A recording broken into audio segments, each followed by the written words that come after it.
So today my YouTube channel did something it hasn't done in many, many years. It actually surpassed the number of videos I have than the number of subscribers. So as of today I have 573 subscribers. It's been sitting at that for a while, and this is the actual 575th video. So I'm now going to be two past the amount of subscribers I have. Here's something else I've noticed. My latest videos, it doesn't matter how many subscribers I have. Nobody's watching them. First of all, none of my subscribers, when I look at my videos and it shows who watched them, it always says 0% of your subscribers. I don't know what that's about. I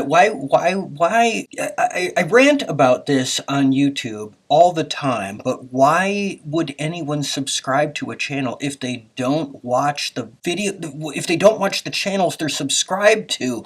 I just can't figure it out. Right before I hit record, I was YouTube recommended a channel for me to watch, and I started watching, and it's a couple of guys talking about comic stores. In fact, they live here. It caught my ear because they were saying they live here in South Florida, and they were talking about comic stores shutting down. They even mentioned my comic store. So I'm looking at them, and they've got 5 times the amount of subscribers I have. So I was like, okay, let me take a look at their videos. They only have 20 videos. They just started last month. They opened their channel 1 month ago. They've already put out 20 videos, but the videos, it's 2 guys, they're sitting there and they're just talking to the camera. So it's not edited. It's just rambling for like 45 minutes a piece per video. You can just record it, record, post. That's easy. You can get 20 out in a month and with nothing. My videos, I sit there and if I record, if I'm posting a 5-minute video,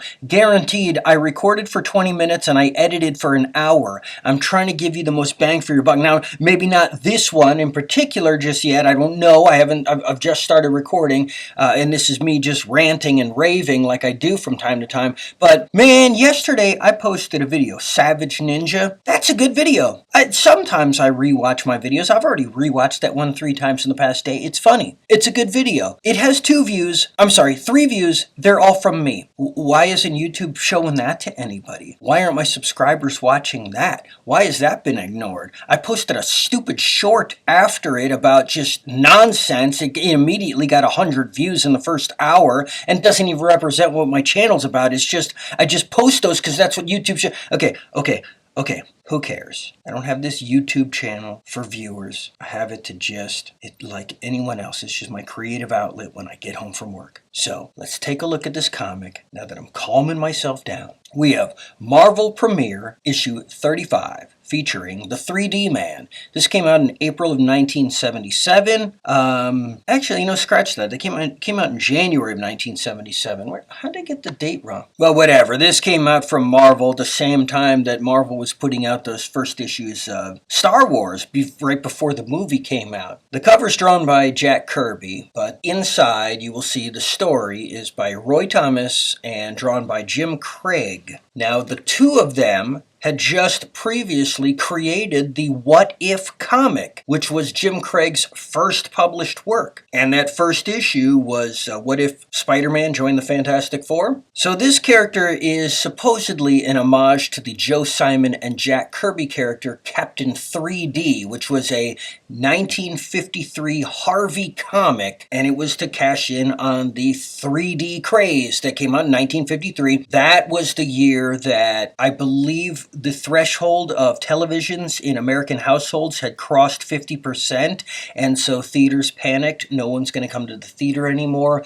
How do we create a gimmick to bring people in? So they created the 3D movie with the 3D glasses, the red lens, the blue lens. Very short-lived. Well, and so this character, 3D Man, this story is set in the 50s. They didn't set it in 1953, though. They set it 5 years later, 1958. Not exactly sure why. And the costume doesn't look like Captain 3D. This is based on the Lev Gleason original Daredevil, which I am a big fan of. In fact, I'll put this comic video in the Lev Gleason Daredevil playlist. So let's take a look at the comic real quick. So he's crashing through a wall and he's attacking these Russians because 1950s, it's the Cold War, Russians are the enemy. And he's battling them all. beating him up, until this one guy calls him by this guy called Diabolique, or as I've heard a lot of people pronounce it, Diabolic. You know, like the movie Danger Diabolic. Maybe that's the way it's supposed to be pronounced, but I mean, that's an Italian film. It should be Diabolique, but whatever. So Diabolic, he says, he calls 3D Man by his real name, Chuck Chandler. Now, Chuck Chandler was actually another Lev Gleason character, the crime buster. So they took the costume and the name from Lev Gleason comic characters. Anyways, it gets 3D Man to think back to his origin, where he's a guy named Chuck Chandler. He is an experimental pilot, kind of like Hal Jordan. In fact, Chuck Chandler has a brother named Hal Chandler. So again, Roy Thomas is just taking ideas from everybody else to create his new stories. Hal Chandler is a cripple, walks with a crutch. It's because he was born with polio, and they talk about if he had just been born a few years later, he would have gotten the vaccine and not had polio. So this is touching a bit on what people had to deal with in the generation prior to when this comic was written. And here we have Chuck Chandler getting into his costume to fly his experimental jet. And it's the Black Cat's costume. Very feminine looking. If he had the gimp mask, he would look like Danger Diabolic. So he takes off in the ship. His crippled brother Hal always watches him. And up in the sky, he comes across a flying saucer, which has the Skrulls on board. Now, this is the 1958, so this predates when the Skrulls came to Earth and ran into the Fantastic Four. And the Fantastic Four convinced them that humans are too much of a threat. Here it turns out they're actually watching them years earlier. Let's see, with the math, 3 years earlier. And they explain that they have been watching Earthlings for a long time. Love you, long time. And they've realized that humans are about to leave their atmosphere, leave their Earth's gravity, start exploring the universe. This is kind of like a first contact thing with the Vulcans, but the Skrulls are doing it. A little bit of rewriting Marvel history, which is what Roy Thomas always did.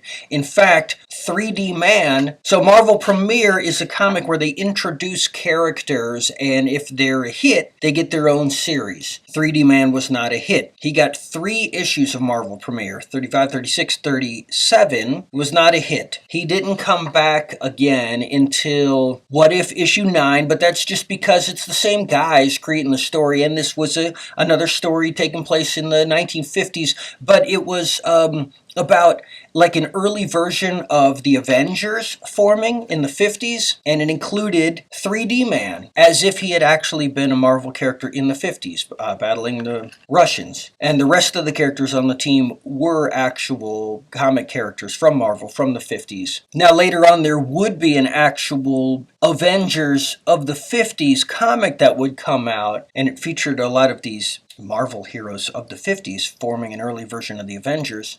Actually, it was Agents of Atlas, because the company was called Atlas.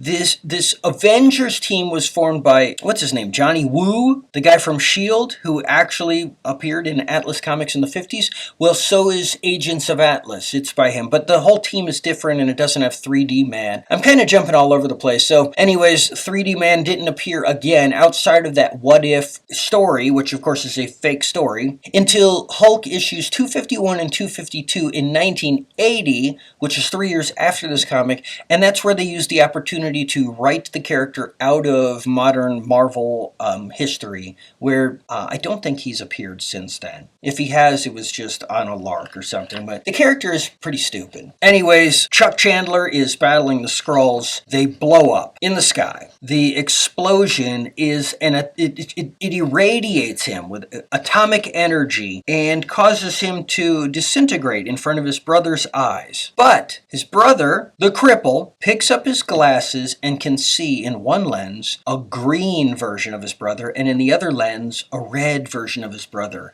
And when he puts the glasses on, the 3 of them together, the green, the red, and his brother, form 3D Man, who is the red and green version of the red and blue Lev Gleason Daredevil. I don't know why it's red and green, because the 3D glasses are red and blue. I guess they just couldn't take the Daredevil costume. No, of course they could. He was a public domain character. Wait, was he public domain in the 70s? I think he became public domain in the late 80s. That's right, and that's when they brought him back. So maybe it was just a little too early. Here we have the Human Fly and the Hostess ad. In fact, I have a book collecting all the Hostess ads, and then there's an actual comic that I have where they brought the original villains from the Hostess ads together into the Marvel Universe, and there's a comic about them. I have that. And I also have every issue of the original series and the new series of Human Fly. Maybe I should make videos of that no one can watch. Okay, I'm getting angry again. So 3D Man battles the Skrulls, and he's ready for his next adventures, which I'm not going to buy. I don't want to read. This was a stupid comic, and this is a stupid video from a stupid man, me. All right, next time I'll come at you with a more lighthearted video, I hope. See ya.